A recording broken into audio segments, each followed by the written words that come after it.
With 6 of us children, 3 of us chose education as our profession.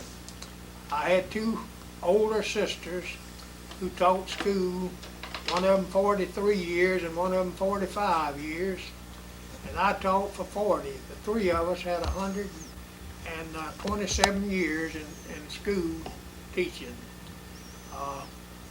Aquila was very famous for its teachers and the people who prepared to be teachers. We didn't have the opportunity to go to high school in Aquila. We had to go away to a boarding school. Some of them went to Chatham, boarded. They had a boarding dormitory in Chatham, and at Wayne County AHS they had boys and girls dormitory. And most of the students lived on the farm there and attended an agriculture school. I went to Wayne County in 1931 on a football scholarship to play football. I attended Wayne County AHS 1 year, and the next year they finally got a school bus route to come to Mildred. Mildred had its first graduating class in 1929. It had three people who graduated in the first graduating class at Mildred High School, and that was Emmett Wood and his sister Mary and Miss Gladys Wood.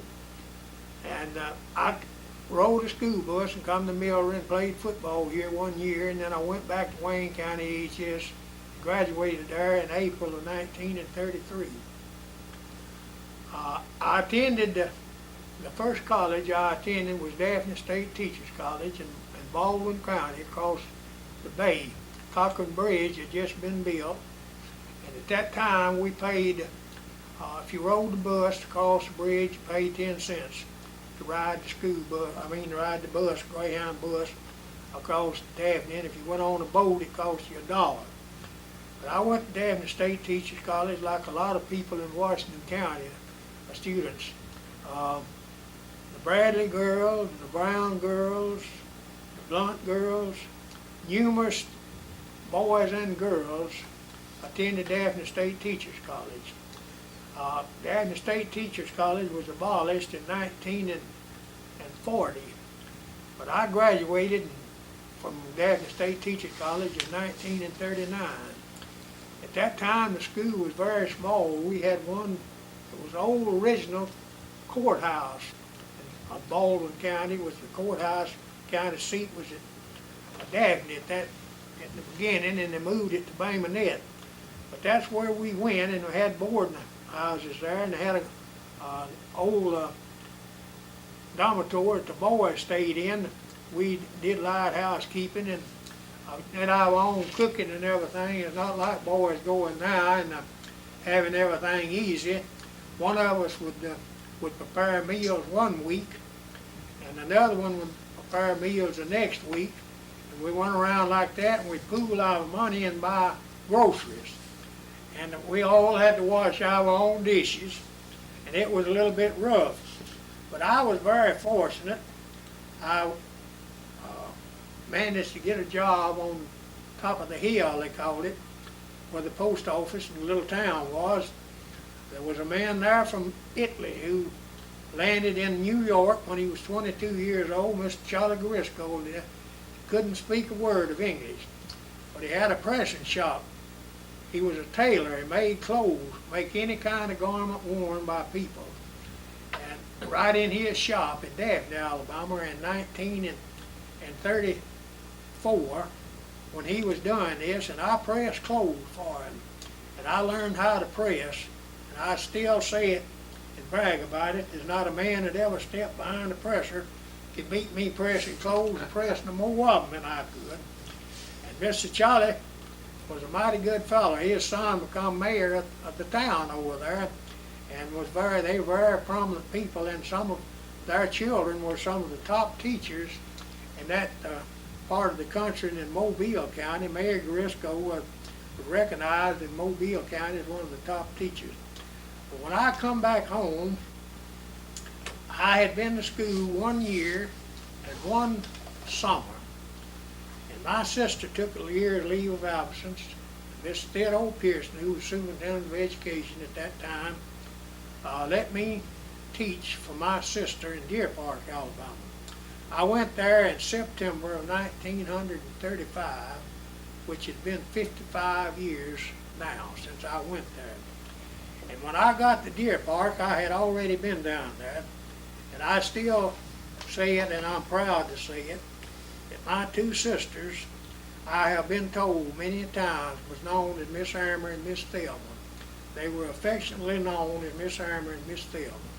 And they taught all the boys and girls in Deer Park for many, many years. And I had a man about 2 weeks ago at the Mildred Fruitdale ball game. He told me, he said, when Miss Armour and Miss Thelma and them, when I went to school at Deer Park, they had the best elementary school in Washington County. And said we was all proud of it, and I was proud of them.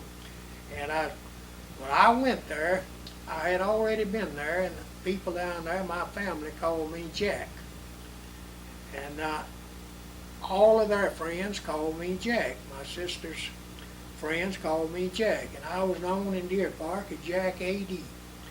And I taught there that year, and there was so many outstanding people in that community that I learned and have known down through the years, and I have always treasured and valued having been associated with them. There was Mr. Gooby Odom, one of the pioneers, and Mr. Johnny Turner. There's many more of the old Turners across the river, they called it. In Deer Park at that particular time, they had 3 grocery stores and a post office. They had just built the new elementary school, a nice brick building there. And I refer to this later on down. The man that built the schoolhouse was Mr. Pat Reed. And I told him that while he was building it, I said, Mr. Pat, when I get grown, I'm going to build me a brick house. And if you live in, I want you to build it for me. And he told me that day that he would, if he lived that long, he'd build it for me. Well, I taught there that year, and I still remember who the trustees were. Was Mr. Wood and Mr. John Odom and Miss McFarland were the 3 trustees down there that hired me. Trustees back then played a pretty big part in running the school. They more or less, as a matter of fact, I don't know if this generation even has trustees or not. You know? Yes, we still do. I suppose they still have them. I had many trustees on down through the years. And our school at Deer Park that year lasted for 6 months. And my salary was the whole amount of $50 a month. I started $50 a month. I boarded with my sister and paid $15 a month board. And I have told a lot of people Miss Millicent Best was nice to me. She let me buy things at her store on credit. I bought a .22 rifle down there that I gave one of my grandsons that year. Mr. Culpepper had a store there, and he ordered that rifle for me especially, and it cost me $6.25. That's the difference in the price now and what you would pay for a rifle now. But I didn't have any way to go. I went down there, I went to Chatham. The road didn't go like it goes now from Chatham to Deer Park. We crooked and done around there and missed about the other side of Tibby. You were going to get off the road and got back. But down there was the Odoms and the Turners and the Dees, the Baxters, Coolies. And I know I'll leave out some people, but a lot of people, and that's where our first county agent lived, Mr. Best. Was county agent, and he lived in a 2-story building there, the old Best home in Deer Park, and by the way, it's still standing today. Is that near the railroad track? Yeah, Mr. Gooby had a turpentine still, and the Odoms were in the lumber business, had the sawmills. The rest of the people made their living running turpentine, running, chipping, and dipping turpentine. Some of them worked at portable sawmills, but they had some real good churches and some good people. I attended the church at Shiloh Baptist Church, and I never shall forget it. I had never been called on in public to pray. my good friend Luther Turner, I went to church with him. The first thing he did was call on me to pray. And I've thought about it a lot of times down through the years. And I said then, and I do now, I call on a lot of people to pray in our church, but I never call on anybody to pray until I ask them before I call on them to pray. I don't want to embarrass anybody.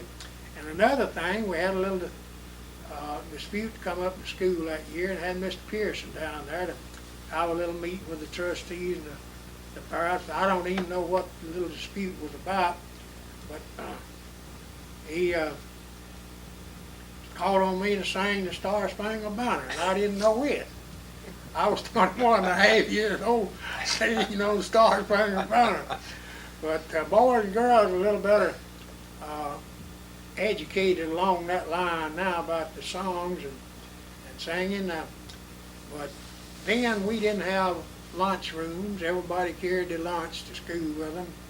You usually had a little pail, gallon bucket. A lot of them carried about gallon buckets, and they had some sweet potatoes and maybe some syrup biscuit, fig biscuits, and occasionally a cheese biscuit. And that was the main thing that you had in your lunches then. But I want all of you to know one thing.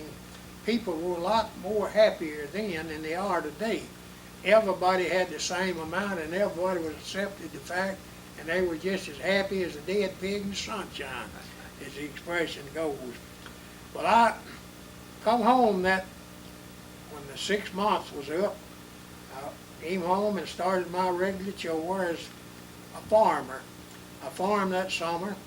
That fall I went to Sims Chapel to teach in Sims Chapel. They had an elementary school down there with 3 teachers.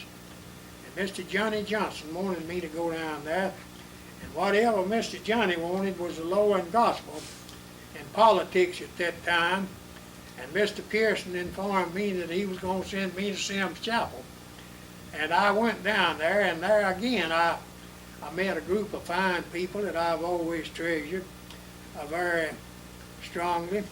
I stayed with one of the finest ladies that I've ever known, Miss Hattie Pringle, Mr. Clifford Pringle's wife, who was the oldest daughter of Mr. Johnny Johnson. It was quite a large family of the Johnsons. And the people there was a lot of Oldhams down there, Nichols,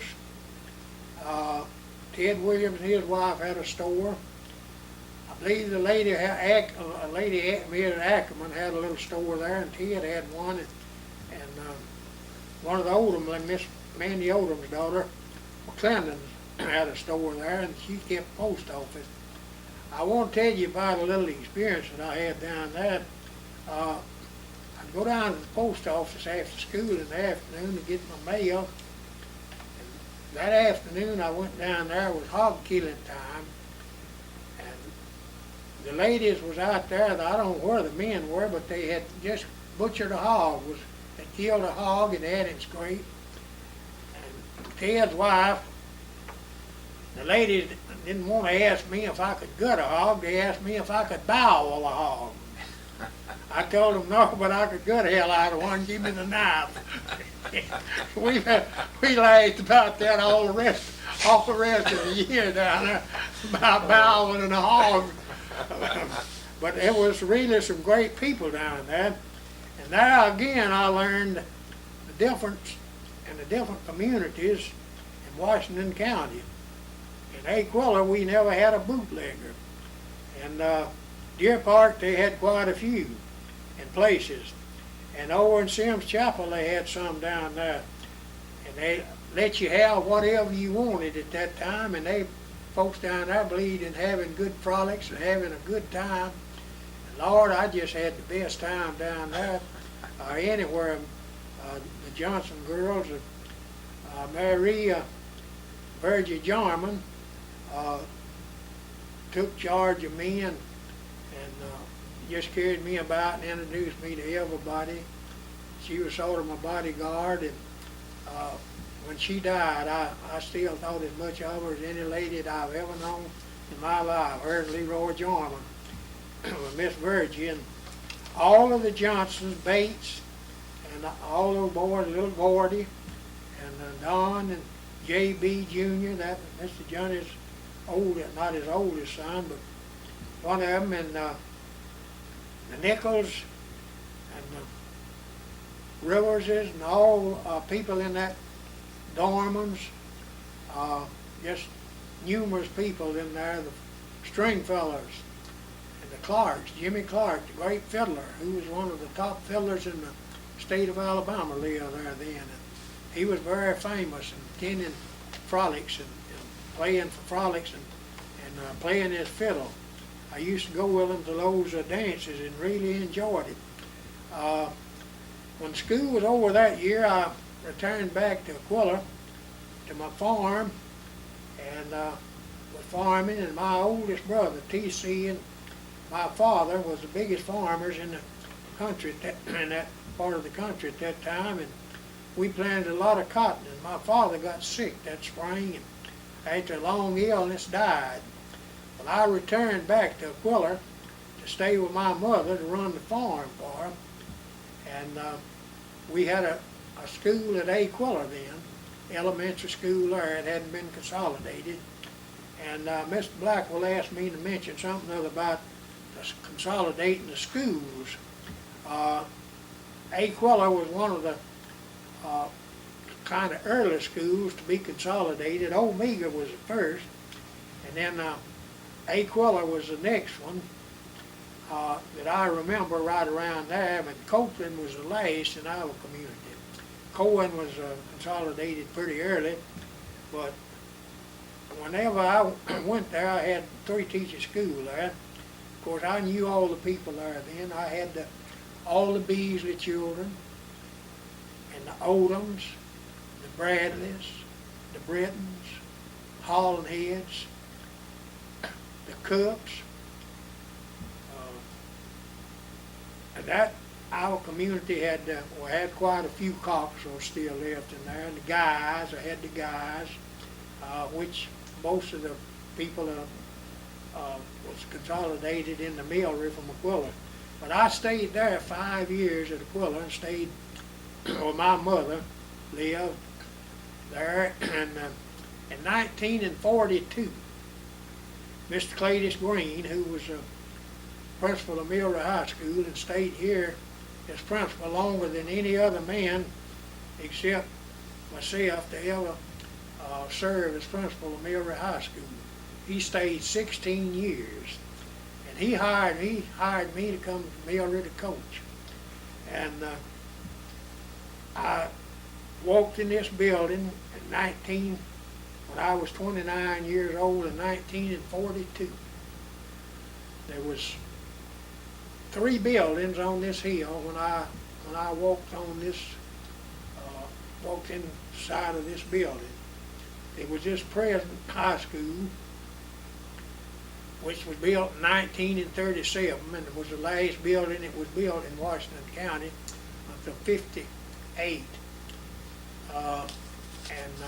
The old elementary school across the campus, and the old 2-story building out here on the campus, and the gymnasium was in our old auditorium over there, and that's where I coached basketball, all the basketball.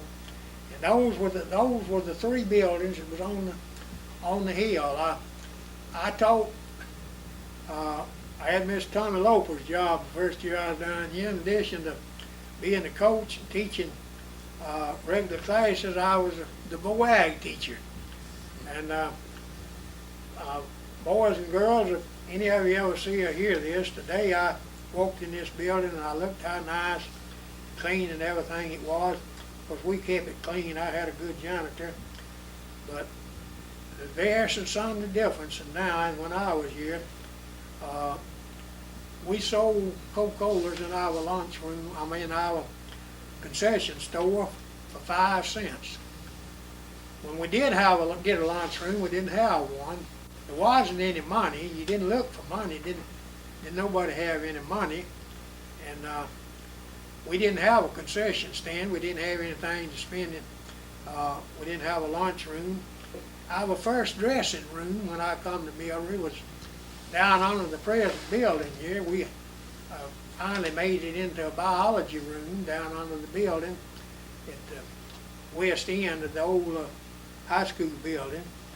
And later on, the dressing room was moved over into our old lunchroom underneath our lunchroom, and we got the lunchroom later on here. Later on, all the heaters in all the buildings were fired, heated with big, large heaters, and the boys and girls would always want to be around the heater. And that was one of my jobs as a boy ag teacher. We had to keep all the rooms supplied with wood. And back at those elementary schools where I taught there, most of the time, a lot of the time, the students had to go out around the edge of the woods and get them some light wood and heat the buildings with. It was a vast difference to what our present generation is now. I call them the now generation. You have it so fine today to what we had when we come along. And for a long time, the schools were 7 months, and then they went to 9 months. Well, they went from 7 to 8. I taught first year was 6 months, and then we got back up to 7, and then we got back up to 8. Later on, then we got up to 9. But in my 40 years of teaching experience, there was such a contrast in the schools as I went along in life, and the things that we went through. The school buses, all the roads were paved after I come to Millry. This Highway 43 was paved here, and all the schools, the Copeland, Aquilla, Barlow, and everywhere, they had to travel the dirt roads, and a lot of days they'd be late, they'd bog down and get stuck. And it was it was just a burden and a more or less of getting to school a lot of the times. If the weather was good, it was all right. Another thing about Millry High School, I'd like to insert this. I drove the first county-owned school bus in Washington County. A lot of folks don't know that. But Mr. Ted O. Pearson and Mr. Cletus Green, myself, sat down and figured out the county board and Mr. Pearson wanted to try county-owned school buses. All the buses were driven back then by private owners, owned the buses, and they contracted for so much a month to drive the school buses, and some of them were not up to par like they should have been. But they bought me a little short school bus, 36 passenger, I believe what it was, and I drove the first county-owned school bus, and that's what I carried the boys and girls to ball games in of the time that I was coaching at Millry. And I drove that school bus until I took the principal's job in 1955. We had some mighty good school people in charge of the school system in Washington County when I started teaching and continued on down through the years. One of my beloved neighbors, Mr. Chester Frost, served on the school board for 25 years. He was chairman of the board. Mr. Pearson served us 33 years. He was our county superintendent. And I want to tell you this now. His salary, the most his salary ever was $5,000. That's what he retired, is $5,000 a year. My highest salary at Millry High School was $13,500 a year I retired. My first salary in 1955, ever principal in Washington County, was paid the same salary, $4,500. That was our salary in every one of the schools. And down through the years of those 40 years, of the 20 years that I was principal, I got elected as representative office in 58. Well, we had a Washington County Teachers Association, and I served as president of the Washington County Teachers Association for 1 year, and then after I took the principal's job, of the 20 years that I served, I was president of the Washington County Principals Association for 16 of the 20 years. And I worked with quite a few principals in that time. At Chatham, Mr. Johnny L. Porter was one of the finest principals in the state of Alabama. Over at Leroy, Mr. Joseph Parker was there and had been there before I started and stayed on. He stayed longer than anybody else, and Mr. Porter stayed at Chatham a long time. But Mr. Porter was the only man from Leroy that I served with. At Chatham, I served with three different principals at Chatham. Mr. Wayne Hennon, and then Fruitdale, I served with about 5 different principals who was principal of Fruitdale High School. During my 20 years here, I served with Mr. Oscar Coker, Mr. Alfred Lusk, Morgan Williams, Mr. Mose Barkley, and David Howell. All served as principal at Fruitdale High School in my 20 years here at Miller High School. And the high school principals, all the high school principals that after we organized, was integrated and organized both associations together. The black principals come into our association, and we had Mr. Hilliard Wiggins at McIntosh and Mr. Charles Stover, who was North Central then, but now it's a middle school at Chatham. Mr. Charles was principal there. He was the only principal that served there, and Hilliard Wiggins was the only principal that served at McIntosh High School during my 20 years as principal at Millry High School. And at Millry, I got to go back and pay a little good homage and respect to my faculty at Millry High School. I hired a lot of local people. Quite a few of them I gave them their diplomas and then turned around and hired them to teach for them. I had, at one time, I have said many places, in public places, that I deemed that I had one of the top faculties in the whole state of Alabama at Millry High School.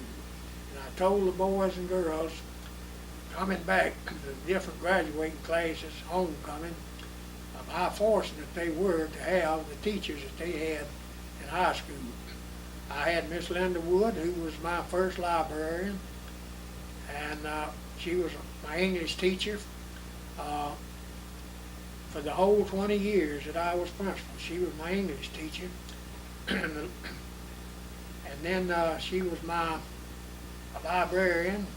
She drew up the plans. I let her draw my plan for the elementary library across the campus over there. And we've always prided ourselves on doing a good job. The architect let us draw it, our own plan, and Miss Linda was a master at it. And I had Miss Samuela. She taught science for me all the 20 years here, and she was my senior homeroom teacher, my right arm at Millry High School for the 20 years that I was here. Mr. Johnny S. taught with me 11 years. I was his boss, and then he turned around with mine the last 9 years, superintendent of education. But I had one time 5 Wood teachers, Miss Lenore Wood and Miss Ella Wood, Miss Samuel and them's mother. And I had Ms. Norris, a teacher here, Miss Madeline Murphy from Choctaw County. And I just had the finest faculty in the world. And I think of the present faculty that Mr. Hennon has here now, I believe, I haven't counted it up, but I think I could safely say that I hired at least half of them myself. I hired Mr. Cletus Beckton, Mr. Conrad Britton, Ms. Dubose, and Clydine and Richmond Cheney, and Dorothy Poe, elementary teachers over there, I think I hired over half of them.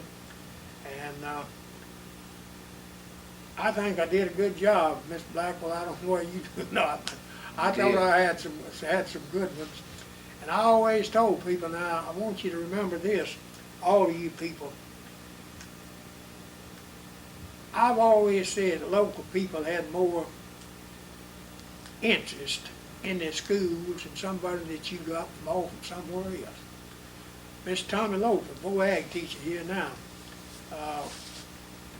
I don't know, the people around here might not have wanted to hire him at the time he come here, but his ag teacher is a man that highly recommended him here, and he recommended him at Butler, and he done one of the outstanding jobs at Butler High School in Choctaw County. And Mr. Charles Crawford recommended him down here, and I did too, and he's been here ever since, and he's accomplished some fine things. I hired his wife. I gave both of them their diplomas, and I hired both of them, and I think local people is a way to go. And I would just say to all of you now, generation people, look at your neighbors, think about your neighbors. And to any of you who ever see or hear this tape, I want to tell you one thing. If I don't ever have the opportunity to speak to you as a group together, I want you to remember one thing. I've said this a lot of times. The main thing to do in life is to have dignity and pride. And that's what I tried to instill in the boys and girls at Milroy High School, was dignity and pride. Another thing that I had at Milroy High School was discipline. The paddle sometimes had to be used, but if it was necessary, it had to be applied. But I taught dignity and pride and self-respect and doing things because it was the right thing to do, and doing the things, and back to the thing that I told you that I wanted you to always remember was this: you can do whatever you want to do.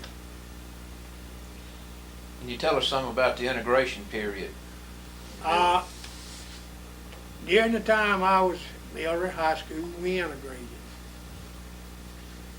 I went to South Alabama one summer to learn how to integrate. Mr. Johnny L. Porter and myself. Mr. Charles Stallworth, Mr. Eddie Wiggins, and Mr. William Wells was down there. Quite a few of the Negro teachers in the county attended that school. We had the man there from the first integrated school in the South, Little Rock, Arkansas, that spoke to us. We had another man there for a whole week from North Alabama, that integrated first in the state of Alabama, to tell us how they went about integrating. And I want to tell you this little story about it. I never shall forget it. We had coaches, we had superintendents and principals and school administrators in our regular class, and then one class of regular students would come into our class one day a week, and we'd have general discussion. At South Alabama, that was the second year that South Alabama was college. We had the coaches from Frisco City. And Frisco City was hard against integrations at that particular time in Monroe County. And one of the coaches, they asked us one day, one of the instructors asked us, said, if you were teaching and a black student entered your class, what would you do? And was in your room, says, what would you do? Said, well, I'd be nice to them, and I'd go visit them, go visit the child's mother and thing. One of the Frisco City boys, God knows I wouldn't. Said, I'd get shot in Monroe County if I was to do that. One of I won't tell whether it was Charles or Hilliard, but one of them grunted good when that fellow made that remark. They were sort of dreading it too. But anyway, Milroy was supposed to have been the hardest school in Washington County to integrate. But I knew most all of the Negroes in this community. They had that worked for me and my oldest brother, Dennis. And they knew how we treated black people. And they had a lot of respect for us, and we had a lot of respect for them. And when they entered this school up here, I treated every boy and every girl in this school the same identical way. I would like to tell you this today. If I was ever accused of having a pet in high school, I never knew anything about it. Every boy and every girl looked just alike to me. The whites and the blacks all looked just alike. The day they entered my building up here, and I treated every one of them the same way. I know one of the boys lived out in the Shady Grove community out there.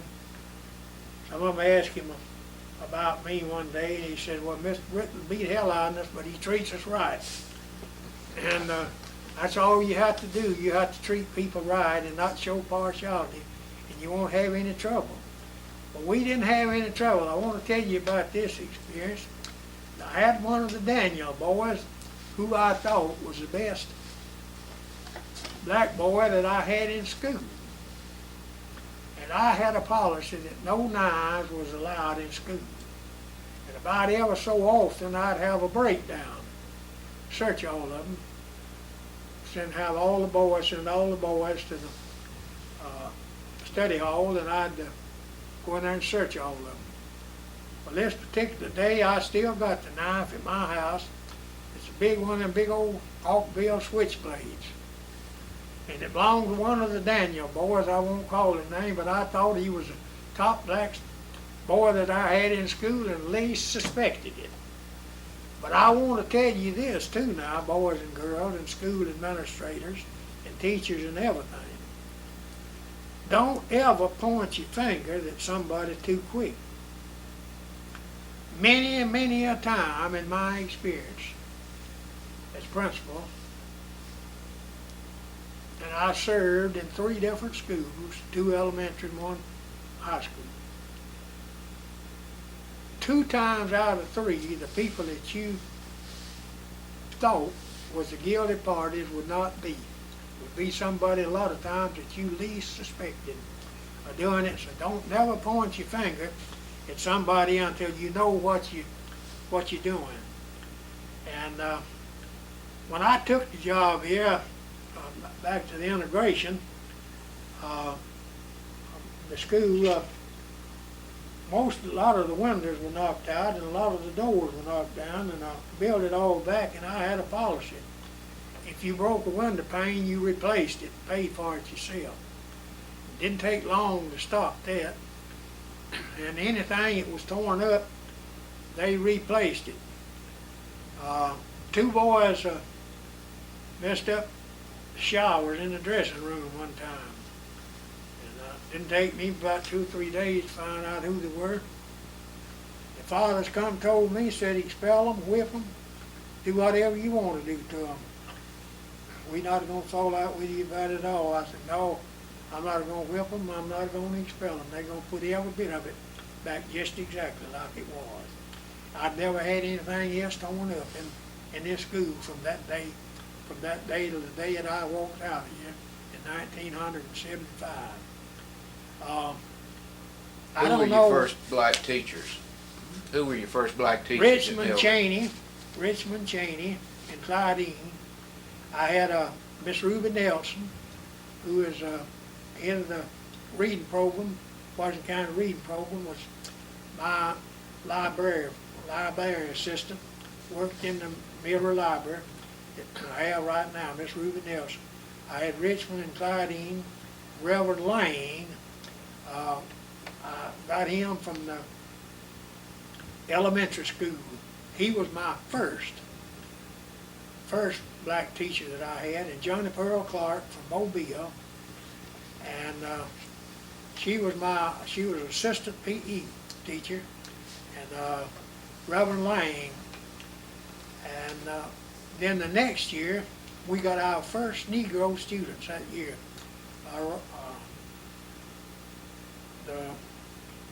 Daniel girl out there, Taylor girl, Rose Taylor out there, was the first grade Negro student in this school, and Calvin Taylor, her oldest brother, was the first high school Negro student in this school, and we had one of the Lockhart boys that come that year to play football, and he attended this school. Coach Jimmy Ward was coaching here at that particular time, and he got the Lockhart boy to come over here and play football, and he was a good one.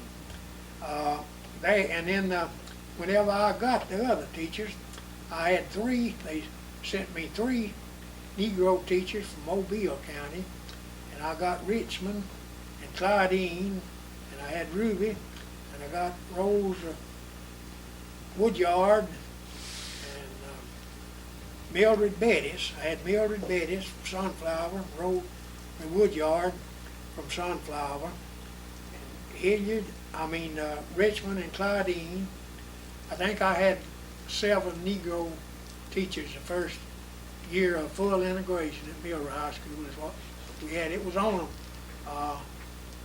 kind of on a ratio of whites to blacks, the way they placed us. And I had my first pick of the black teachers in Washington County when we were integrated. That year they dumped everybody in on me, and I didn't have a place to, I couldn't even have an assembly program. I didn't have a vacant place. We even had one class in the little supply store that we had at that time. We didn't have the gym, but I had classes in my auditorium. I couldn't use auditorium. We didn't have any place other than I had one study hall I could have in the high school, but I couldn't have a full assembly program. And Miss Howard Scott, Betty Scott, who I still think was probably in my mind the smartest lady in Washington County.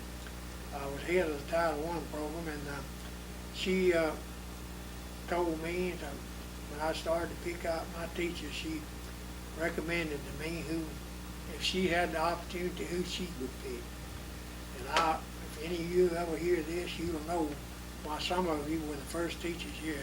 Betty Scott recommended you to me. Richmond, Cheney, and Claudine. Mr. Theodore Pearson recommended them to me. And they are still here today. Dorothy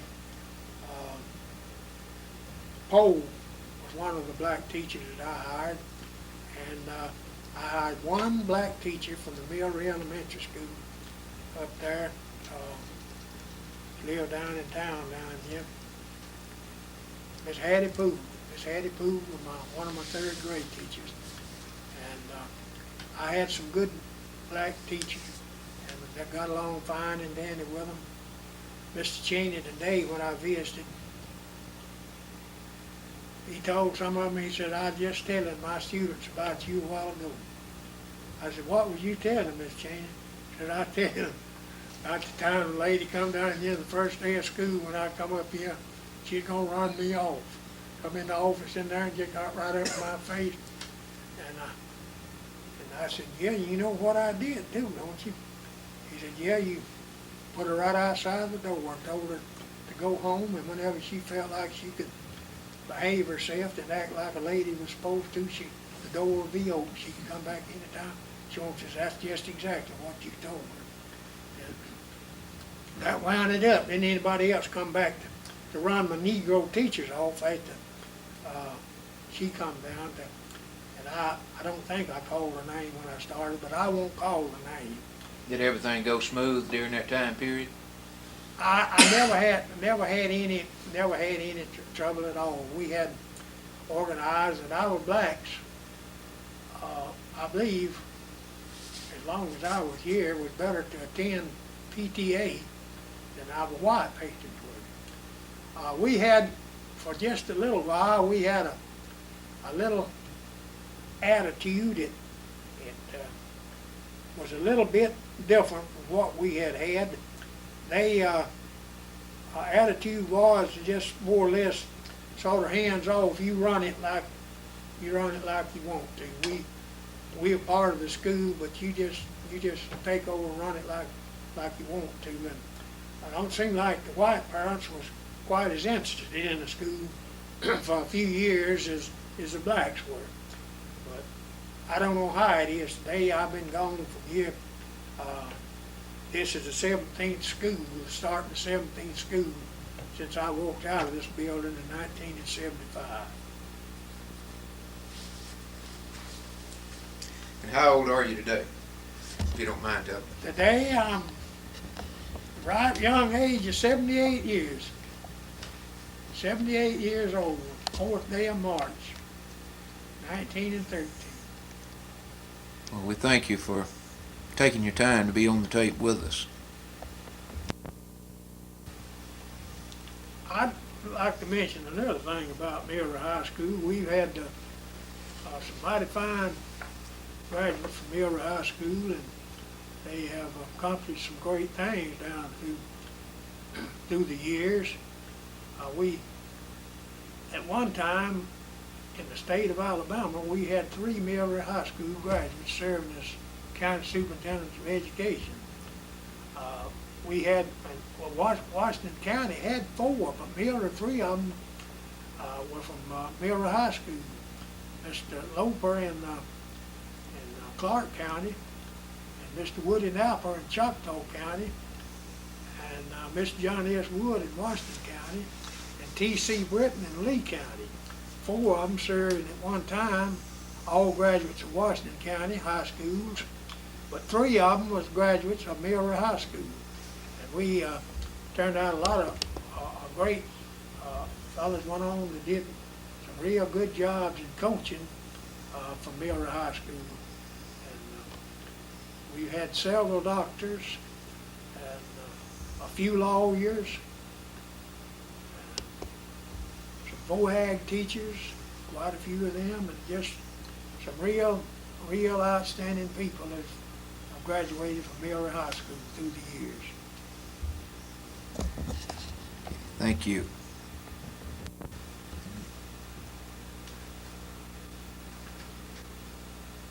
As many of you know who worked with me and have known me through the years, I was always a stickler for discipline. Without discipline, you have no learning. That's been taught from the beginning of biblical times down to the present time. I encourage my teachers to handle their own discipline problems, but if they wanted me to, I would use a paddle myself. I had one of the sweetest ladies that taught with me, but she didn't like to paddle people. But if she wanted them paddles, she'd send them to me. She had them in 5th grade in PE one day.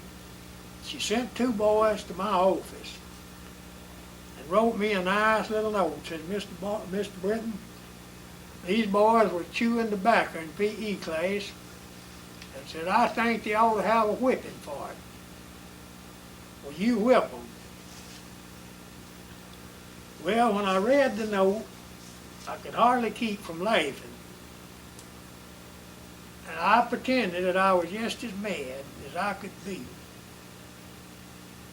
One of them stayed with his grandfather, who was a preacher, Ronnie Morrison. I said, Ronnie, does your granddaddy know you chew tobacco? He said, yes, sir, he's got me chewing it. I said, what's he got you chewing tobacco for? I said, get the worms out of my stomach.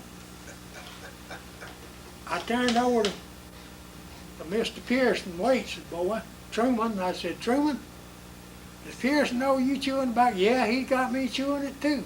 I said, now what Pearson got you chewing tobacco for? He said, get for my kidneys.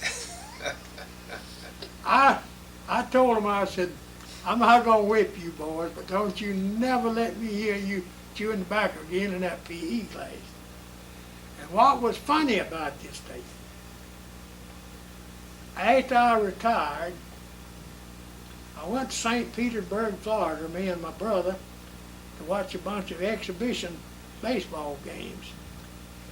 We stayed at a hotel, and about 2/3 of the people who were staying in the hotel were senior citizens, and they were from up north. And it's natural, and I didn't never have known no strangers. I talk to everybody I see and speak to everybody that I see, black or white. I meet them on the street, I speak to them. And I got conversation with those senior citizens down there that night. They were a bunch of ladies. And I never shall forget it. I told that tale about the boys chewing the tobacco. And one of the old ladies lived in Illinois, but she told me, after I got to talking to her, she said, I know where you from. You from the South. And I used to talk like that. I was from Kentucky, but I moved to Illinois. And when I told them that joke, she got just so nervous. She said, well, you didn't whip them boys, did you? I said, no, I didn't whip them. And I thrilled her to death that I didn't whip them boys.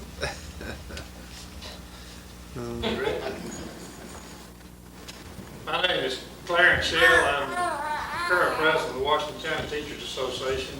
I taught at Washington County High School for 27 years, county military service. I retired with 30 years. I'm one of the young retirees, and I spent most of my time teaching high school science, also as many other teachers during times past did many other things, including coaching baseball 5 years, working on a yearbook for 13 years, assistant principal for 2 different times, total of probably 6 or 7 years. Really interesting career. I've been retired now 4 years, and things changed quite a bit during the time that I was teaching, but probably not as much as most of you people have seen. And that being the case, I'm going to go ahead and introduce our Vice President, Ms. Myrtle White.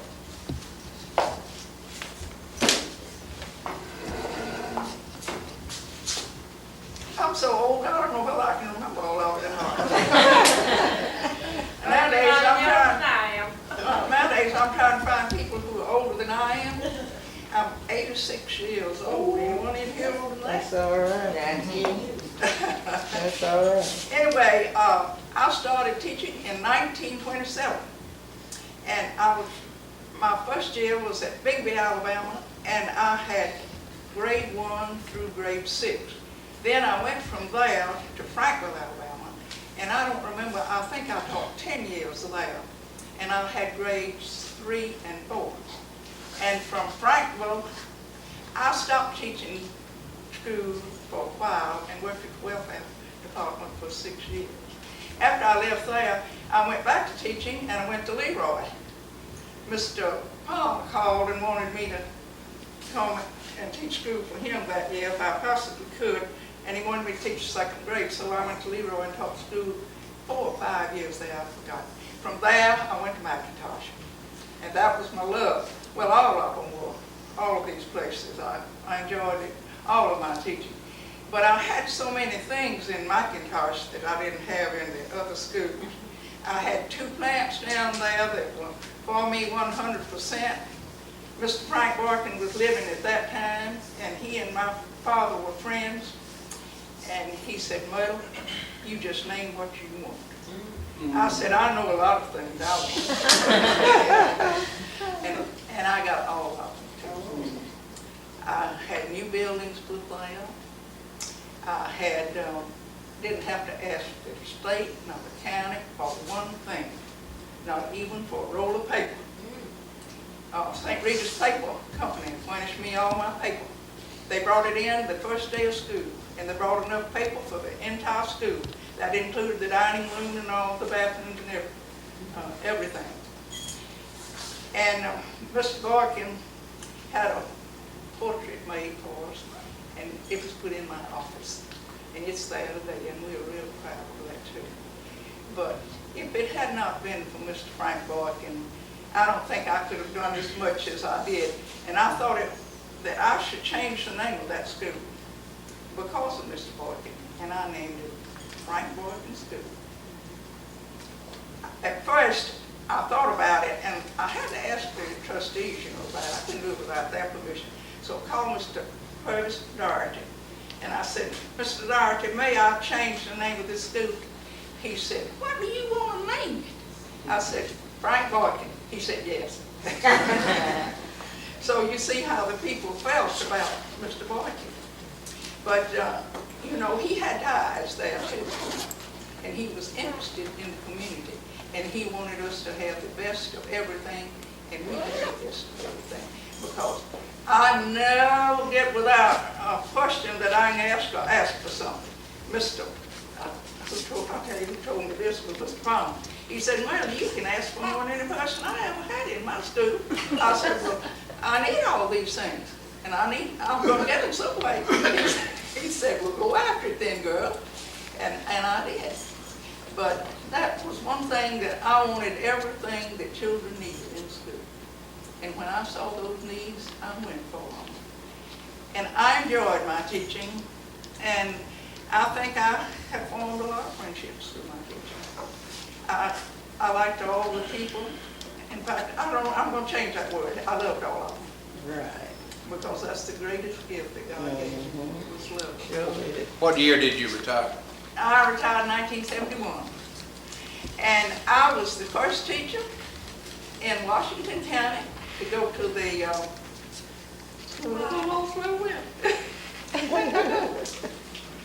the next year was for our National Education Association.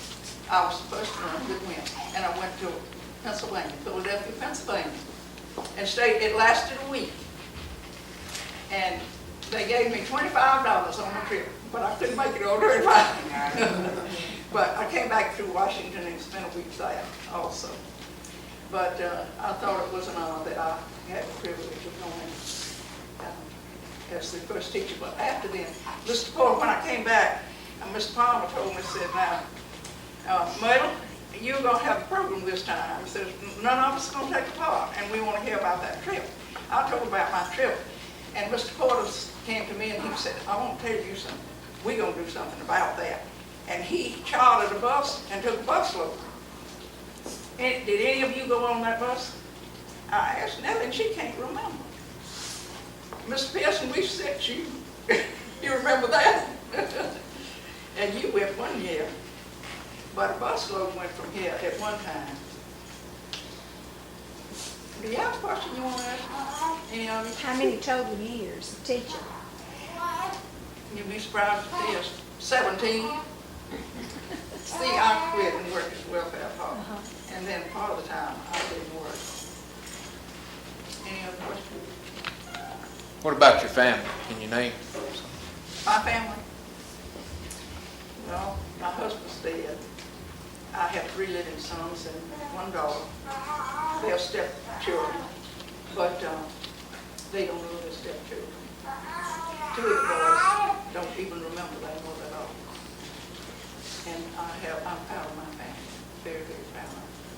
I have a sister, and I have 2 sisters and 1 brother living in my family. Any other questions? Okay, thank you.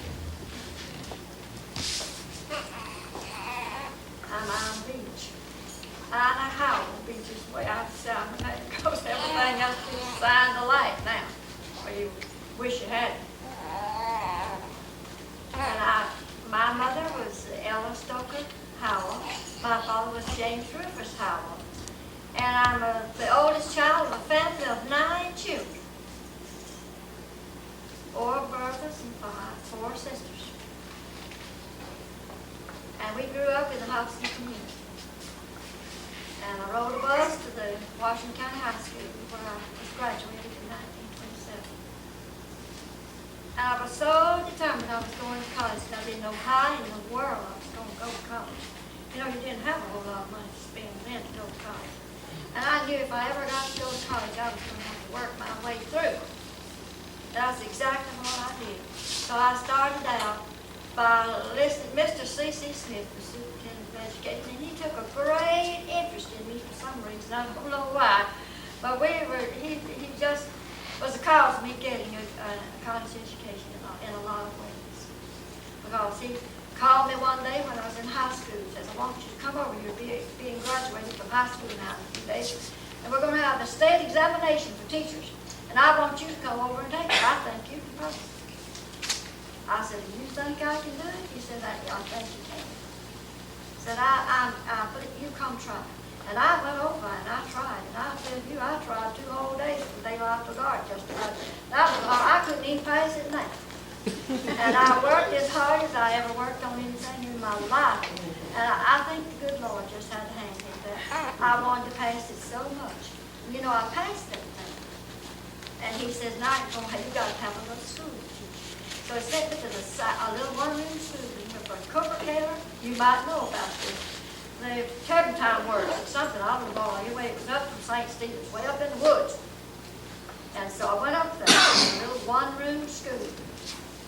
And I had 3 grades, 28 children, three grades, 1, 2, 3. You have never seen anybody in your life work to do a good job. That's what I want to make myself a name. And so I worked so hard. That was the year we had the state survey in the county.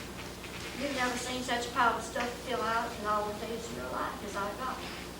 And my daddy was real good with numbers and was knowing all the precincts and districts and everything else about it. And he helped me with all of that. So I stacked it up and had it stacked on a little table. Had my little room cleaned up so well. I knew they were in the county and they was coming soon. So they started out with me. Of all places, the little girl was scared to death. And they came to my room first. And they were so carried away with how well I had done all this work and had it prepared, everything about it. He says, where in the world did you go to college? I said, I haven't gone yet, but I'm going this summer. It was in the spring, of course. But I'm going this summer. And I said, if I make enough money, I'm saving the money, and I'm going to college. Well, how in the world did you ever get all this filled out? I said, determination. I said, I knew I could do it, and I did it. And so he said, if you'll come to Montebello, I have the president of Montebello, state workers, and everything. If you'll come to Montebello, I'll give you a scholarship. Well, I thought that was so far away from home. I didn't have a way to get up there, and I didn't get to go to Montebello, but I went to live there. And I kept that up till I got through it. I took every course at the University of Alabama offered it here at the Chalmers School. I would go out there and study at night until I had a year's work finished going through the university. Transferred it over to Houston. I made the other 3 years of that. And then I had, and every year I would get another little school for the first 5 years of my teaching. I went down to the Howard Community. And lately, I'll tell you, those children teach me something about science. I never have got in a little group of children all days of my life. I teach so much about out in the woods. We go on field trips. They could teach me instead of my teaching them. They were teaching me, and I enjoyed that. We walked about a mile from where I was boarded to the school, and I walked to school all my life. I walked. We had to walk. We didn't have buses to ride. I was in high school before I got to ride on the bus. And then I moved to the Fairhope School. It was in the Baptist church. And I had 5 grades down there. And then I came to I know I went to Hobson. Taught 2 years. That was when the schools were prorated and you just had 3 and 4 months each year. And they had a little more longer at Chatham Elementary School because the parents paid for them to go. And so then I came, that made my 5 years. And then I came to Chatham. Went to Seaboard 2 years and came to Chatham under Mr. Southern as principal. And I stayed there until I was retired. Must have been 36 or 7 years working in the Chatham. And stayed so many years. But I had added courses. Went to Southern Mississippi. A little bit of summer tour to Troy. Miss Betty Scott was so sweet about carrying me to the art school in Troy because I was interested in art. And I had several courses from Auburn. I had a lot of extra hours. But I stayed with it, and I was graduated with the best in Livingston University in 47, or 48. And I worked my way through. I'd work in the summer, and I'd go in the spring. Sometimes I'd take a leave of absence in the spring and go 6 months instead of 3 months. But you can do it. And then after I retired in 76, and I worked about 5 or 6 years with a nutrition center over with the activity part and helping them over to, you know about that, Britton. And so we had a real good time doing all of that. And I've always worked in the Sunday school and taught in the church. But I think it's a God just calls you to do it like that. I have never in my life put my whole self into anything more than I did in the school teaching. And I loved every single minute of it. And I loved the children, and I just rejoiced in it. And I wish I had another life to give to help the children. Because it is a beautiful thing. Beautiful. So, I guess that's... Could you name some of your family? Oh, David Howell, Gaines Howell, and my other 2 brothers are dead. 7. And, Glenn Dean, my sister Dorothy Robertson down in Fort Walton, and I have Betty Henderson that lives in Birmingham, and myself. I lost a brother the first of the year, and I have some others, but that's... My daughter is named Joanne. She married a Henson, Billy Henson, and your nephew, and How about your son? Michael he's a teacher. He made a school teacher. Teaches at the Tate High School in Pensacola. He's going to retire next year. He's been a real good school teacher. I was glad one of them decided to be a teacher. But Joanne was real good in music. Billy is a minister, so they work hard at the Mount Pleasant Baptist Church in Enterprise, Alabama. Working with the little... That's it called learners that couldn't learn. I call it they just learn slow. Well, they're slow learners. But they learn. And we were working on the little reading lessons and words.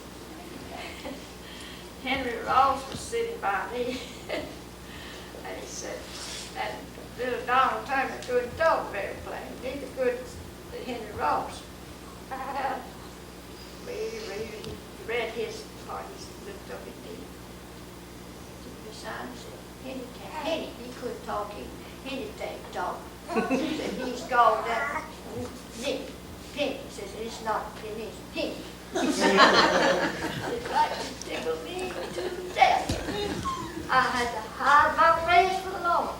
Can't talk. But the biggest expense I ever had in my life was when my little boy ran away from my room, and I said, child, he's going to get across that cattle gap. And I had to outrun that child, not let him get away. He ran away the early part of when school first started. And he got out that door before I saw him. I took after him. And you talk about running, you don't know how fast you can run till you got a little child's life in your hands. And I ran the fastest I've ever run. Everybody in the whole high school was looking out the windows, clapping hands. Catch him, Miss Annie, you catch him. And I caught him before he crossed that cattle gap. I brought him back and I sat him down. I didn't say a word. Somebody said, aren't you going to give a good spanking? I said, no, I'm not able to spank him. You don't need to spank him. We're too tired. And we sat down and I said, now that door is open.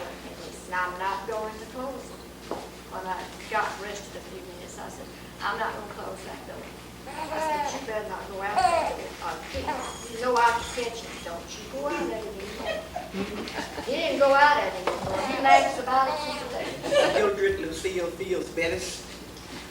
I grew up here in Washington County. I graduated from high school here in Washington County. And I taught for 30 years here in Washington County. I attended Alabama State University. This is where I got my education. I am the mother of 2 children. I have a son, Rocio Benega. At this present time, he is studying ChemTech courses at Bishop State. My daughter, Valda Bettis, attended medical school, so she's practicing medicine at this time in Kotzebue, Alaska. I really enjoyed the 30 years of working with the children here in Washington County. And my happiest times are when some of them come up to me and tell me how much good I did there in the classroom. This past Sunday, a young lady was home who lives in Sunflower where I live, and she told me that you really made me toe the line. You made me get my lesson, you made me do right, and I appreciate it. And she called her daughter and introduced the daughter to me and told me, this is one teacher who made me mine and made me get my lesson. And she thanked me for it, so that made me very happy this past Sunday. What schools did you teach? Oh, I taught, I started out teaching at Sunflower, Alabama, where I grew up. I taught there for quite a few years. Then I taught for a couple of years at Prestwick High School. Then I went to Villeray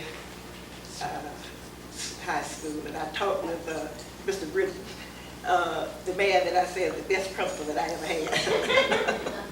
And after I left Villeray, I retired for Weatherville Elementary School. Thank you. Made sense.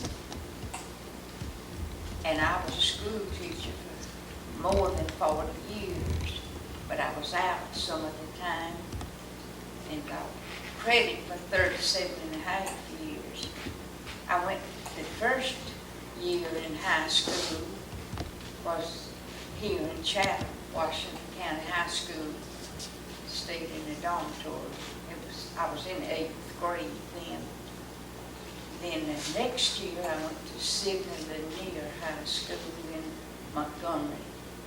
And I finished in 1923 in Jackson State Secondary Agricultural School.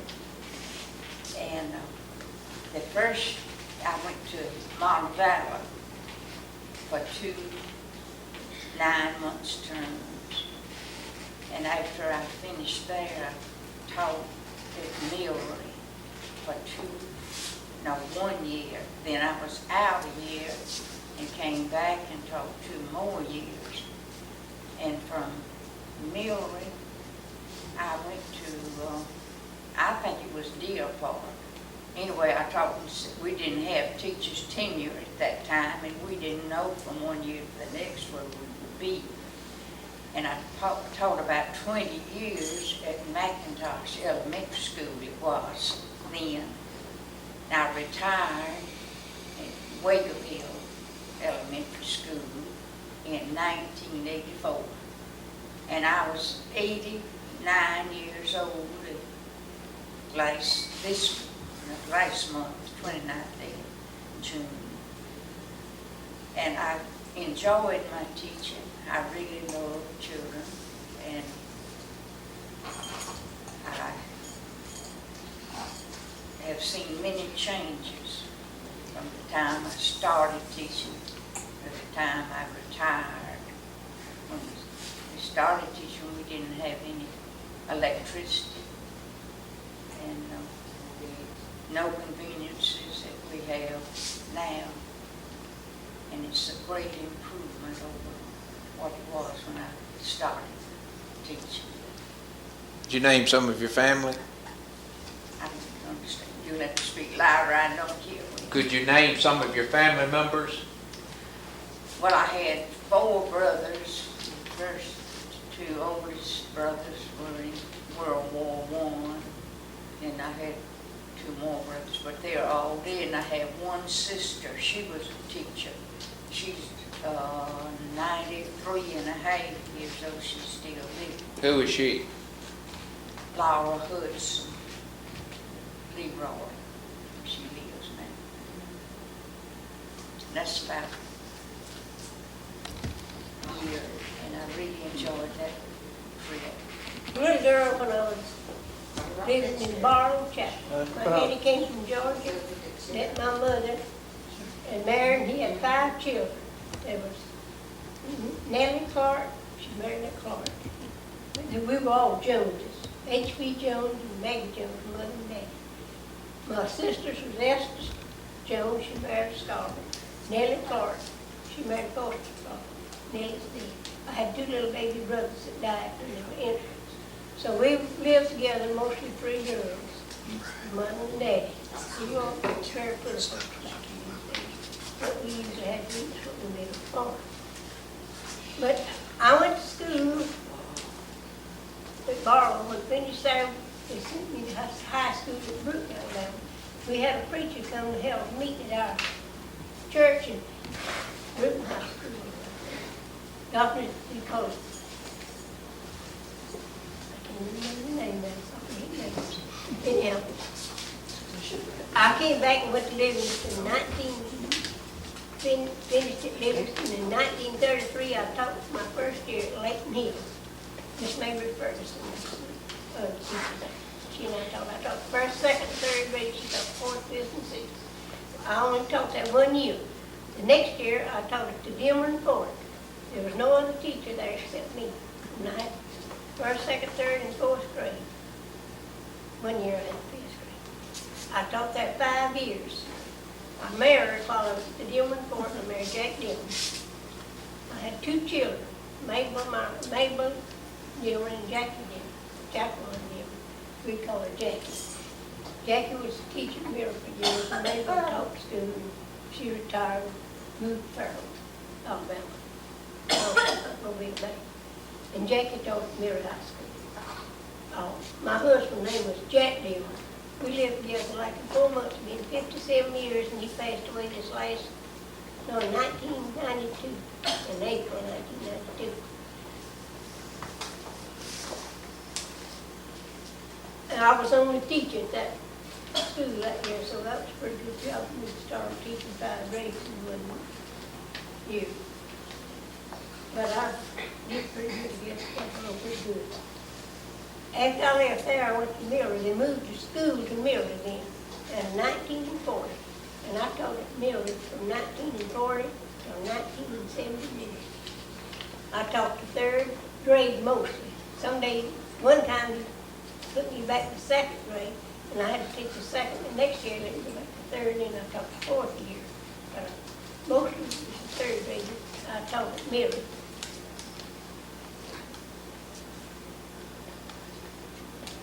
I retired at Miller in 1971, which gave me 37 years of teaching. I didn't think I taught 35, but I can't remember at home the other night. I got to put it down when I started, when I quit. I was out of school 1 year during the whole time, from the time I started to the time I quit. I've been retired for 22 years. I live in October, I'll be 83.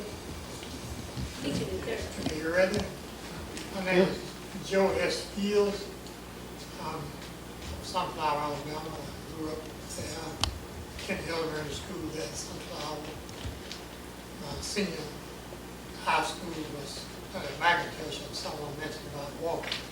Of course, a couple of those years I walked to McIntosh to school. Sunflower, and then Mr. Wiggins, principal there for several years, lived at Carter. My father hired him to carry us to McIntosh School. I got my college education at University of Alabama, A&M, in Norman, Alabama, with a major in ag or business education. I worked at the North Central High School here in Chatham for 15, 16 years. Worked 2 years at McIntosh Union High. Then I went to Leroy in 72. And I worked there until I retired. Now I'm the 4th child of 10 children. 7 of us in the education field. The other three are in the other area.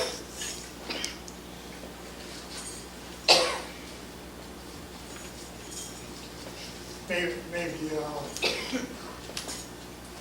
yeah, well, I guess that's what you just wanted me to say, that one of the oldest brothers named Irvin B., second brother Benjamin B., and the third child was Julia F. On, who worked at the courthouse for several years.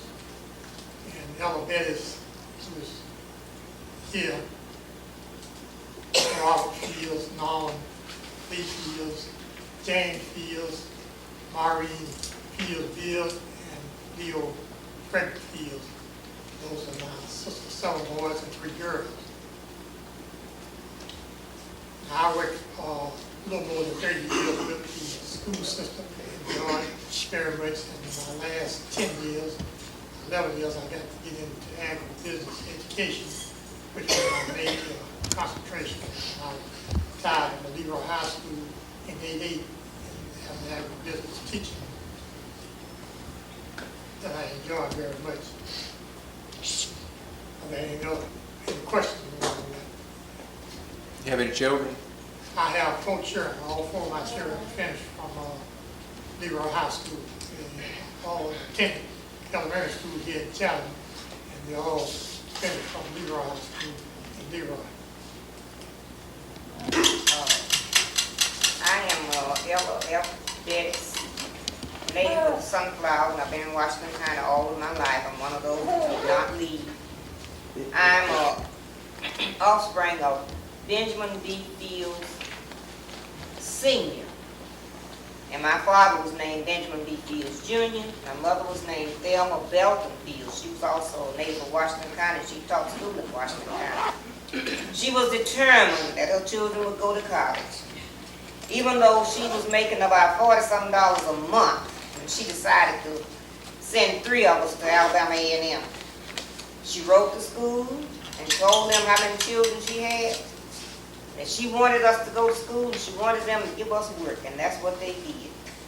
So we got out of school. That's the way we got out of school. Then, when some of us got out, we reached back and helped the younger ones, helped her with the younger ones, get them out of school.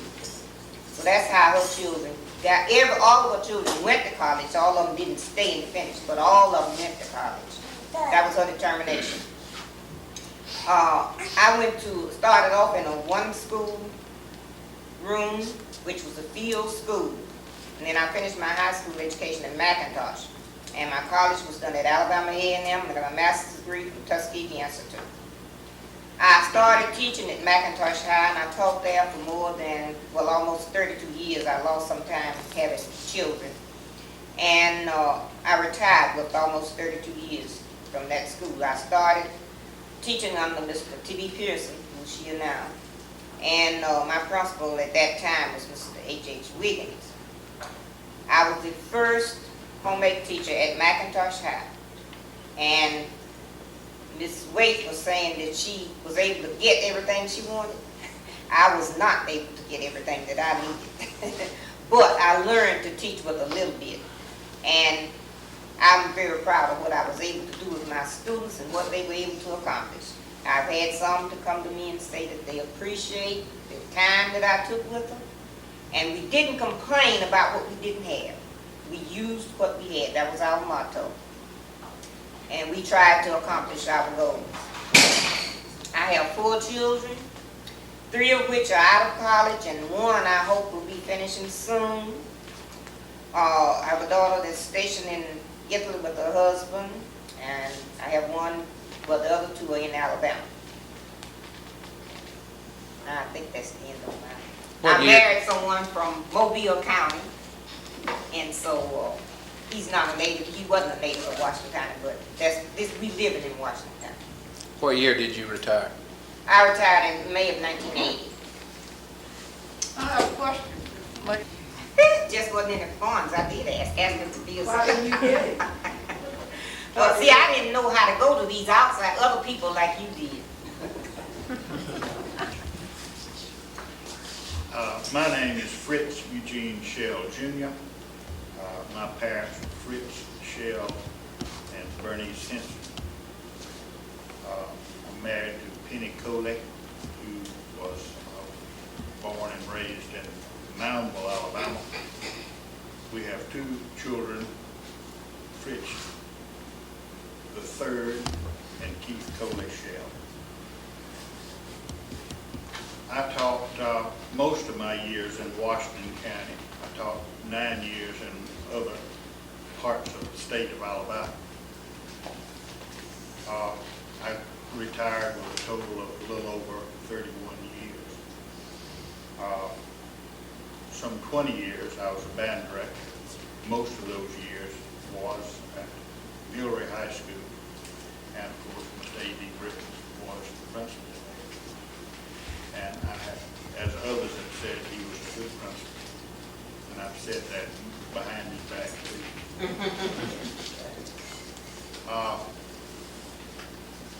Education, I started at Auburn. The Korean War broke out, and that was before we had the deferment system. I got my BS degree from Livingston. Got a master's degree from the University of Alabama in music education. I never had a desire to have other directions like administration and that type thing. All the degrees were in music. It's been stated, and I think it's enough interest there to mention it again. And the fact that everyone who's mentioned teaching has stated that they feel that it was a calling. Everyone has mentioned that they enjoyed teaching. And I can verify that both of those are true. I've always said that I felt that teaching was a calling, just as in any other thing. And it is very difficult to think of a single day that I didn't look forward to going to work. I enjoyed teaching, as you have stated that you did. And I think that's wonderful that people can find a profession that they enjoy, because I can't imagine working a lifetime and being so glad that you don't have to go to work anymore. Or that you said, I hated my job. Wouldn't that be bad? But I did enjoy teaching. Warwick Shell, daughter of Brigham Warwick and Ola Warwick, the only child. Married Clarence Shell. We have 3 children, Clara, our oldest, and she and her husband will be foreign missionaries in Uruguay soon. And our son Wiley and his wife live in Switzerland. And our younger daughter Eva is a nurse at Spring Hill Memorial Hospital. My education, I finished high school here in Chatham in 1957, attended Montevallo University for a couple of years, and then married Clarence, and we went to California for 2 years of military for him. When we returned, we had Clara, our first child, and then my education stopped for a while, except for being mama.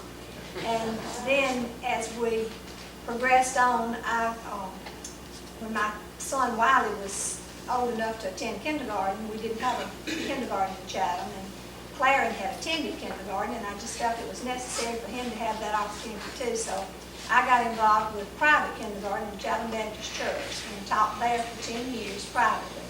When Alabama implemented kindergarten in the public schools, then I went back to Mobile, to University of South Alabama, and finished my degree and became certified to teach in public schools. So I started here in Chatham Elementary in 1979 and taught for 10 years. But after teaching 10 years, Clarence had his time 30 years in, and that was not my idea to wait for another 15 years before I could retire and draw retirement. So I sort of just retired myself. I just tired. But teaching is a love of mine. I really enjoy teaching children in Washington County.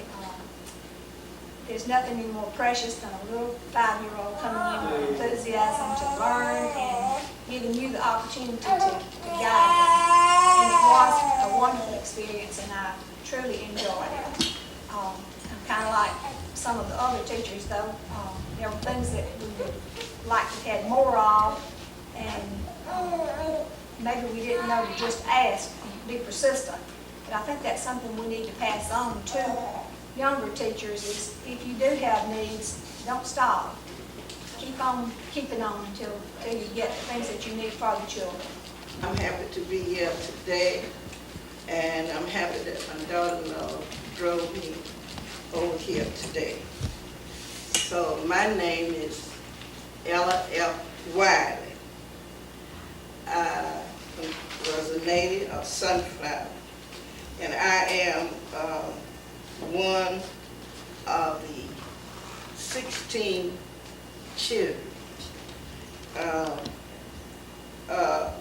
H.H. Fields Sr.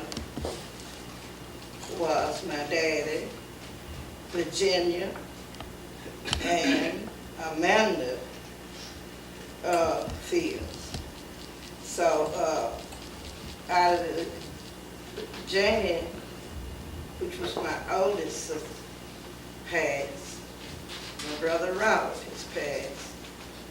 And my brother Henry Fields Jr. has passed. And my brother Lloyd has passed.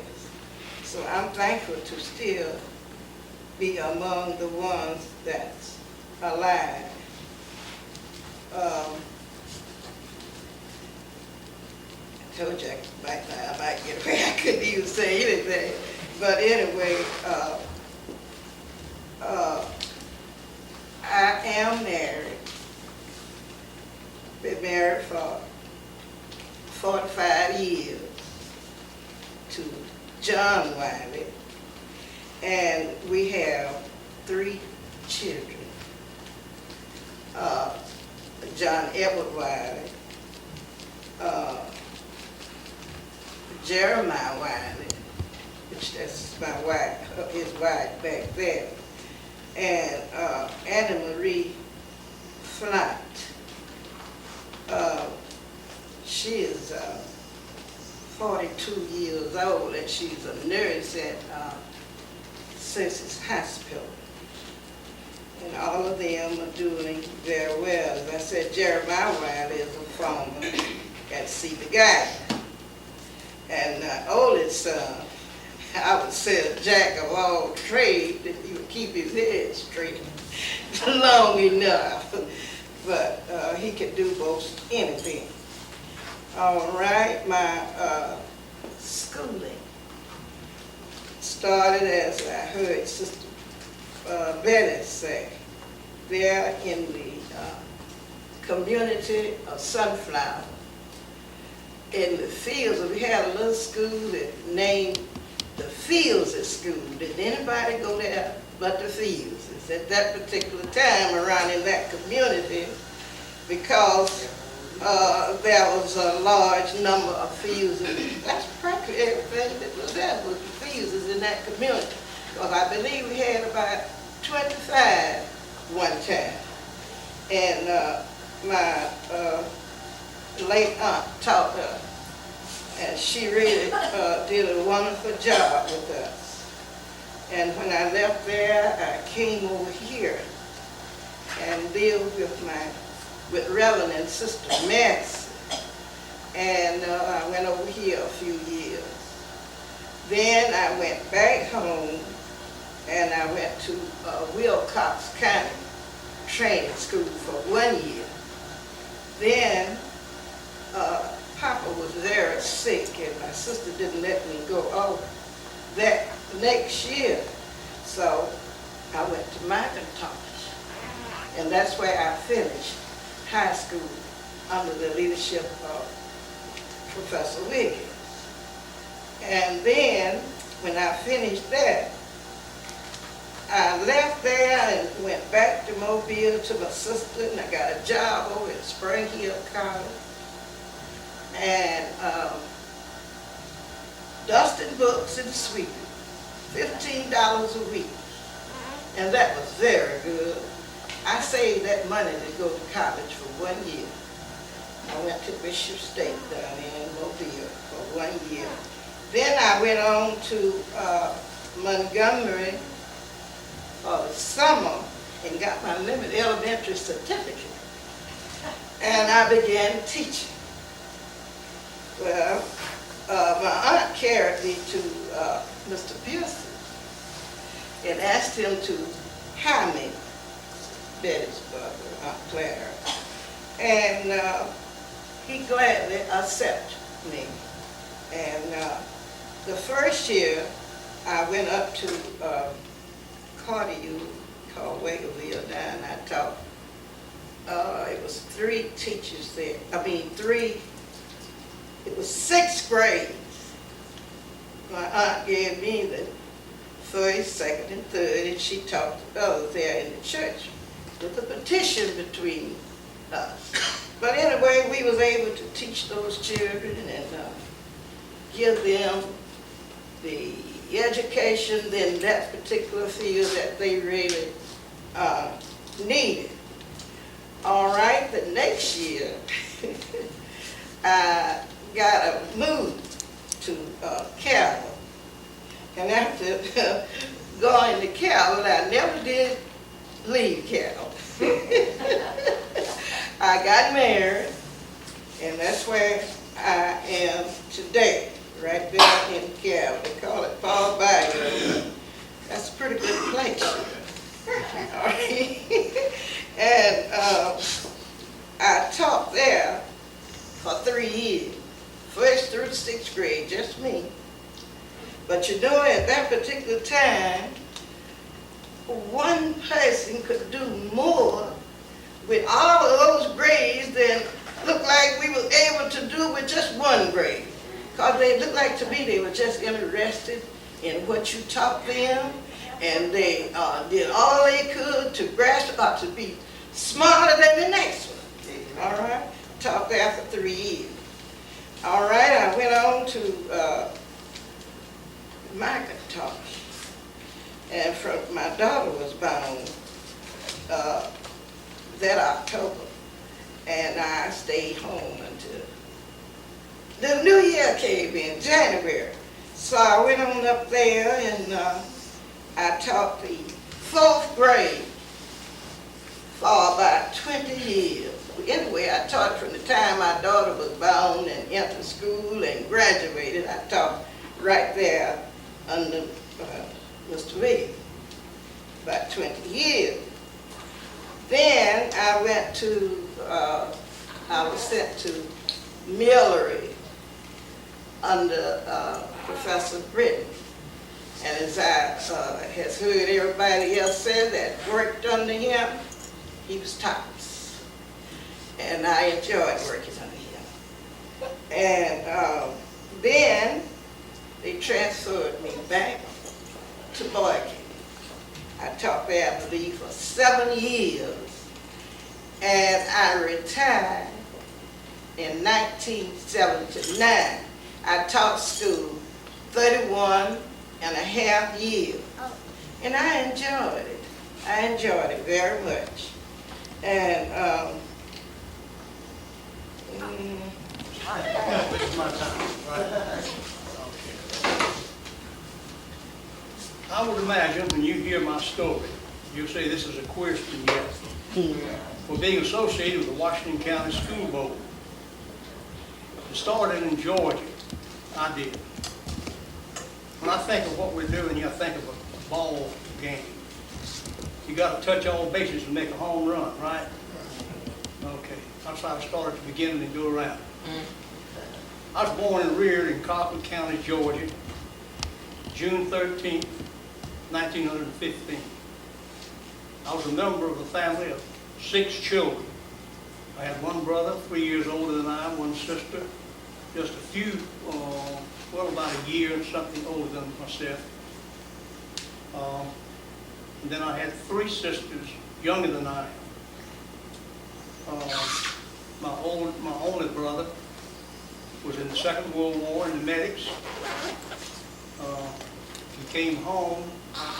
They sent him over here to Jackson, Mississippi, and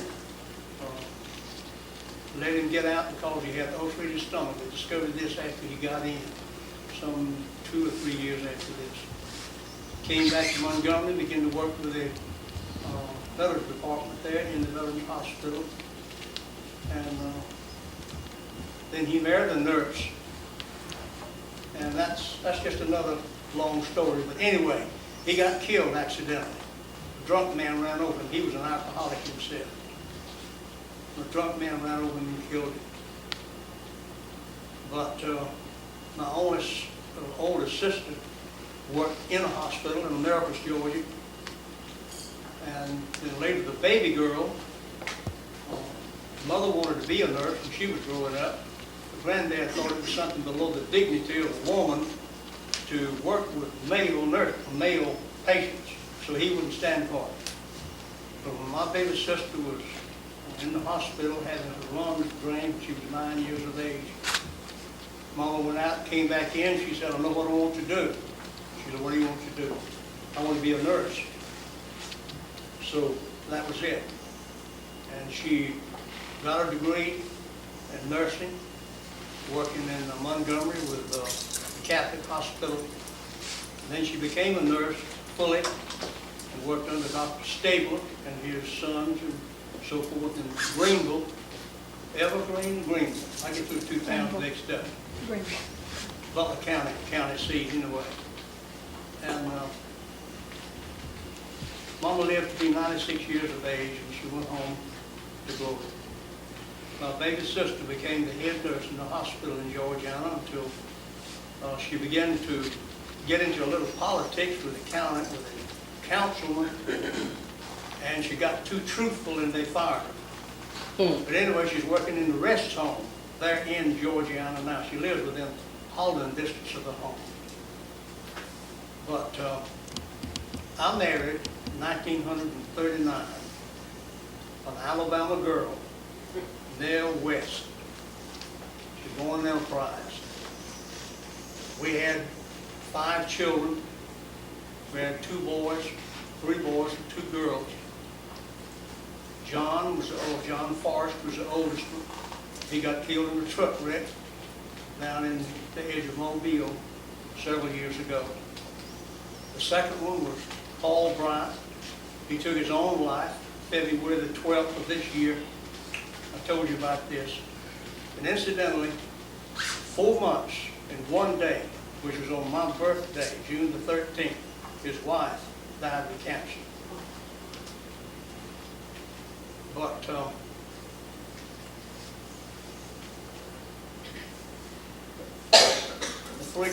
2 girls, my oldest one's over in Texas. She's a seamstress. She's divorced. And the baby girl is up just north of Atlanta in Georgia. She and her husband they have 3 girls and a boy. And the dedicated Christian people, they have their own school system, a Christian school system. That oldest daughter just graduated from that school this year, having gone to the school all of her life. And she graduated with 100 average. I say 100 average. She had 100 in most of her subjects this year when she graduated from high school. And she was a valedictorian.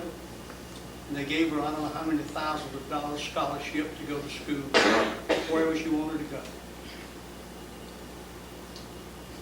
But my baby boy is an evangelist up in Johnson City, Tennessee. Working with the prison system. He and his wife have an upholstery company. They upholster automobiles, they upholster chairs, seats, what have you, for these big motels and all of this. They make their living this way, and then they work with the 2 systems, the minimum security system and the maximum security system both. That's David Eugene Beck. And then in I forget the year, but anyway, I came to Mobile, to go to Mobile College, and to get my degree in elementary education.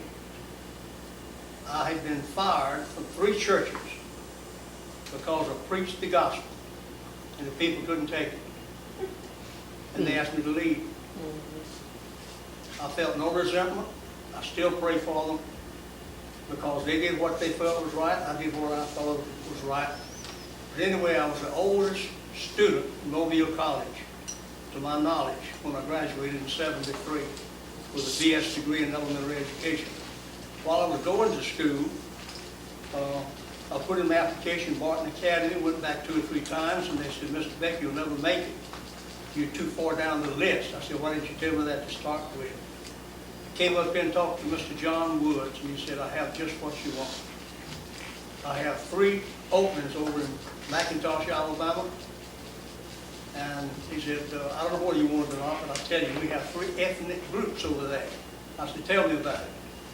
And he did, and I said, praise the Lord, that's exactly what I've been looking for. I began to beg the Lord when I became a Christian at the age of 17, Lord, show me what you want me to do, and if you have a wife for me, bring her to me. He did both. He led me to work with children, homeless children, which I did down in Crystal Beach, Florida for about 3¼ years. My first wife and I were married there. Our first 2 boys, those that are dead now, were born there. And then when I felt a call to preach, I went to Baptist Bible Institute in Graceville, Florida. And I transferred 64 hours credits from that to Mobile College 10 years after I graduated from Baptist Bible Institute. And then I graduated from Mobile College in 1973. I felt it an honor, as I said a moment ago, when I was speaking, to be a part of the Washington County school system. And this is the odd thing about it. I've never lived in Washington County. I lived in Mobile County while I was going to Mobile College. I lived in Mobile County while I was teaching in Washington County. When I retired, I was living in Mobile County. I'm still living in Mobile County, in Citronelle. My wife and I now, she and I have been living together for soon to be 15 years. I lived with my first wife 39 years. She lived with her first husband 40 years. We've been together almost 15 years. But I did preaching and teaching. Someone said a while ago, teaching is a calling. Amen. It is a calling. God called me to teach and He called me to preach. And I've been trying to do both of these down through the years. And I appreciate the opportunity that this group has given me to bring a devotion at different times when I come here with you. But to me, this is important. Stand for you educated people. I was born many years ago in a log cabin out on Taylor's Creek. My father was a Georgian. He was born and reared in near Warm Springs, Georgia, in Meriwether County. He came to Alabama to visit his uncle, Henry Brown, but he met my mother, Bertha Atchison, and they were married. To this family was born 11 live children. 2 of them were dead. Then they adopted a little boy. My 3 older brothers went to World War I, but they all came home. The rest of us got a fair education for poor people. Went to Washington County High School. One of my brothers became a minister, Henry H. Brown. He was a Methodist minister for many, many years. He was almost 95 when he got killed in a wreck.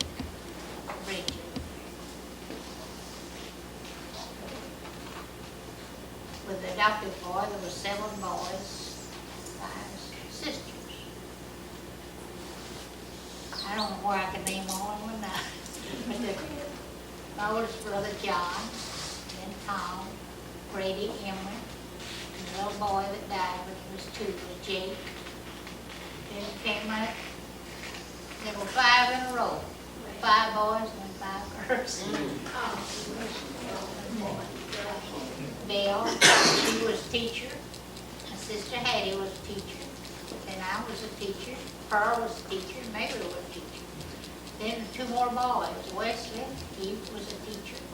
And Elmer the teacher. And now, I'm the oldest one left. Mabry, Wesley, and I, just three of us left. I call a dozen after they adopted a boy. So, I didn't teach many years. Several of them taught to retirement.